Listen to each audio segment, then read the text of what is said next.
Oke, sekarang saya sudah ketemu lagi sama ini satu siswa dan sama seperti yang sebelumnya saya akan mencoba menanyakan teman kita ini tentang proses belajar mengajar dalam kelas dengan menerapkan model pembelajaran kooperatif learning atau pembelajaran kooperatif.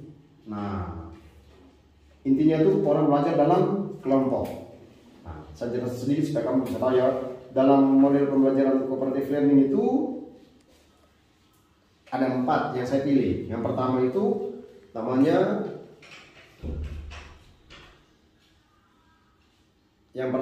model pertama adalah guru dia kasih penjelasan kepada siswa, lalu dia bagi kelompok, lalu kemudian dia kasih tugas dalam kelompok, lalu siswa mengerjakan dalam kelompok. Itu model pertama. Model kedua itu siswa itu dibagikan dalam kelompok, lalu kemudian dibuat kelompok baru yang disebut dengan nama grup ahli. Jadi grup pertama ini mereka pergi bergabung sama grup yang berikut, lalu membahas apa yang menjadi tema mereka di grup yang baru itu, lalu kemudian mereka kembali ke grup mereka, lalu jelaskan apa yang telah mereka dapat di grup yang baru sana. Lalu yang ketiga itu games. Jadi ada games di dalam grup itu. Jadi dalam kelas itu, jadi guru dia ciptakan games, lalu kemudian siswa main di sana, lalu mengumpulkan poin, lalu poin itu kemudian menjadi nilai bersama dari kelompok itu. Jadi setiap orang mewakili kelompoknya. Lalu yang keempat itu investigation. Jadi biasanya tuh guru suruh Anda pergi teliti sesuatu, lalu mengamati sesuatu, kemudian Anda menjelaskan sesuatu. Nah begitu empatnya. Tapi intinya itu bekerja dalam kelompok. Oke, paham ya? Oke, kerja dalam kelompok. Nah, kerja dalam kelompok itu karakteristik dari cooperative learning itu adalah harus heterogen. Heterogen itu harus berbeda-beda. Jadi tidak boleh di situ semua anak Papua lah, tidak boleh di situ anak Ambon semua, tidak boleh di situ Malaysia semua, tapi harus ada Malaysia di situ, ada Ambon di situ, ada Sumatera di situ, ada Jawa di situ. Tidak boleh semua laki-laki, harus ada laki-laki dan perempuan, gitu. Oke? Nah, itu. Jadi intinya begitu. Sekarang saya sudah berada dengan satu orang ini. Ini namanya siapa? Alma asal dari mana? Dari Kupang. Alma berasal dari Kupang. Alma sekolah di mana? Di SMA Kayu Sudarso. Sekolah di SMA Kayu Sudarso. Sudah jurusan apa? IPA. Oh, jurusan IPS. Oke. Sekarang kamu sama tanya poin. Alma, kau sebenarnya tuh suka belajar kelompok atau antara belajar kelompok sama belajar mandiri? Kau suka yang mana? Belajar kelompok. Kau lebih suka belajar kelompok. Kenapa kau suka belajar kelompok? Karena bisa tukar pendapat. Oke. Tukar pendapat. Yang penting jangan tukar cincin. Tukar pendapat. Gitu. Jadi menurut dia itu dia senang dengan proses belajar kelompok karena ada tukar pikiran, tukar pendapat. Tadi bukan tukar cincin, tapi tukar pendapat. Oke, itu kau senang ya. Oke. Lalu itu dalam belajar kelompok kan tadi kamu sudah bilang ada yang Protestan, ada yang Katolik, ada yang Islam, terus ada yang dari Papua, ada yang dari Sabah Malaysia, ada yang dari NTT, ada yang dari Kupang, ada dari Ambon, ada dari Sulawesi. Kesulitannya apa? Waktu kau berkumpul sama teman-teman dalam kelompok itu, kau rasa bagaimana?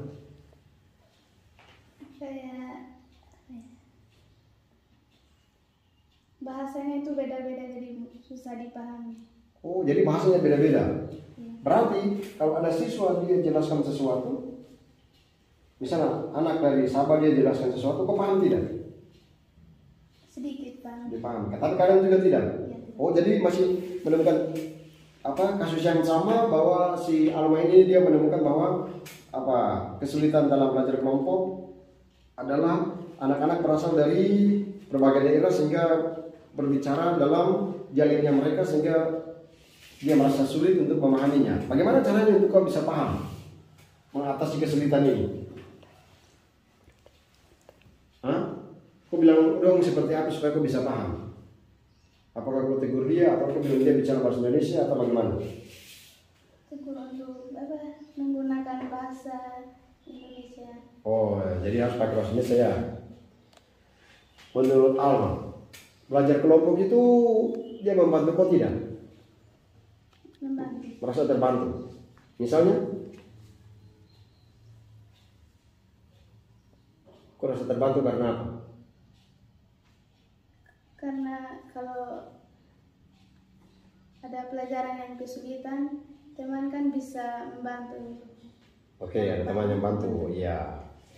Jadi intinya merasa terbantu karena bisa menanyakan teman, itu ya. Apa yang kau rasa kalau teman-teman lain itu dia lebih paham daripada kau? Apakah kau rasa minder? Tidak mau berusaha supaya bisa sama seperti mereka. Oke, jadi ada teman yang dia punya pemahaman lebih daripada kau. Apa yang kau buat adalah kau berusaha supaya bisa seperti dia. Oke, tetap ada effort, tetap ada usaha. Nah, terus bagaimana dengan misalnya dalam kelompok itu ada teman yang dia cepat sekali menangkap, ada yang lambat menangkap. Bagaimana kau hadapi teman-teman yang dia lambat menangkap? Jadi misalnya, ini sudah jelaskan 2 kali dia belum paham, sudah jelaskan 3 kali belum paham. Nah, kalau kau lihat begitu, apa yang kau buat untuk teman-teman yang susah memahami? Kau bantu mereka tidak? Bantu. Dengan cara menjelaskan. Ya, penjelasan. Oke, jadi kan ada teman yang tidak bisa paham, akhirnya kau harus hadir di sana untuk membantu dia dengan memberikan penjelasan apa yang ya sejak kamu tahu tentang materi itu ya. Di belajar kelompok itu kan guru dia bagi kelompok itu kan ada misalnya ada 5 kelompok dalam kelas itu, ya toh? Ya. Ruangannya besar begini kan? Lebih besar. Kira-kira. Lebih besar. Oh, lebih besar. Biasanya itu kalau diskusi kelompok itu selama ini aku lihat ada berapa kelompok? Biasanya 5. 5 kelompok. Nah, itu kau rasa bagaimana antara kelompok 1 sama kelompok lain? Suasananya bagaimana? Apakah beribut atau bagaimana? Beribut sih. Ribut. Kalau begitu, jarak antara kelompok yang satu sama kelompok yang lain itu jauh atau terlalu jauh atau terlalu dekat atau pas? Terlalu dekat. Terlalu dekat. Ya. Yang menurut kau terlalu dekat? Iya. Mengganggu. Yang enggak. Oke. Jadi itu, yang kau mau harus seperti apa? Sedikit jauh. Iya, supaya jangan terganggu. Oke, supaya jangan ya. Lalu kau aktif tidak dalam kelompok? Aktif. Aktif. Lalu bagaimana kau bisa berteman sama teman-teman dalam kelompok itu yang beda suku, agama, ras? Gimana? Kau cara bagaimana untuk kau cerita dengan mereka? Cerita. Oke, itu cara bersosialisasi. Tadi kau rasa minder tidak? Tidak. Tidak merasa minder. Oke. Lalu apa namanya?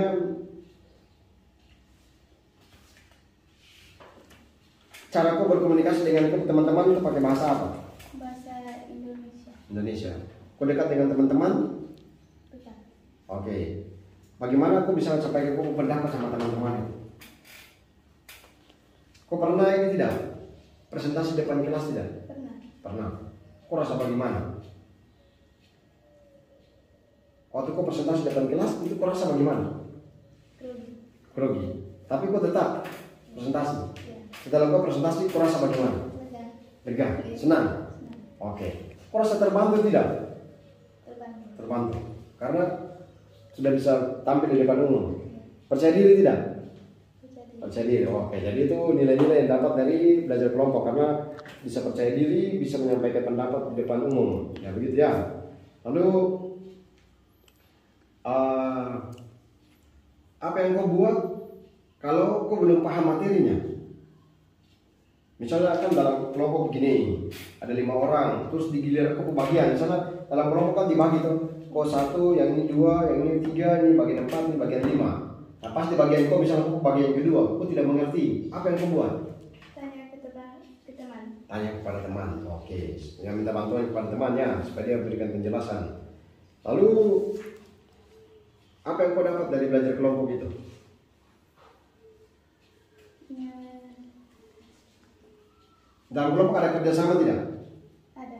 Ada ada kerjasama, ya saling menolong, saling membantu ya. Lalu itu di dalam kelompok itu kan kalian semua kerja, toh, baru dapat nilai yang sama. Jadi kalau 7 berarti semua 7, 8 semua 8, 5 semua 5. Kok apa, senang tidak? Senang. Puas tidak? Puas dengan nilai itu? Baik nilainya 5 itu tetap senang aja, karena kan ya itu. Oh ya, jadi dia senang karena ya itu mau tidak peduli berapa nilai yang didapat, tapi senang karena itu adalah hasil kerjasama mereka, gitu. Dari 4 yang tadi Romo bilang itu, yang pergi meneliti sesuatu lalu bekerja dalam kelompok lalu mempresentasikan, itu pertama. Ataukah yang kedua itu bekerja dalam kelompok ahli, ataukah main games, atau yang keempat kasih tugas, mana yang paling banyak digunakan oleh guru? Kasih tugas. Kasih tugas. Investigasi ada tidak yang kalian pergi kasih guru bilang kalian pergi teliti ini atau kalian pergi amati ini lalu kemudian kerja dalam kelompok? Biasa guru pakai tidak? Ada? Ada. Oke. Yang itu kau rasa bagaimana? Kau lebih senang yang mana? Senang. Mengamati? Iya, mengamati. Karena apa?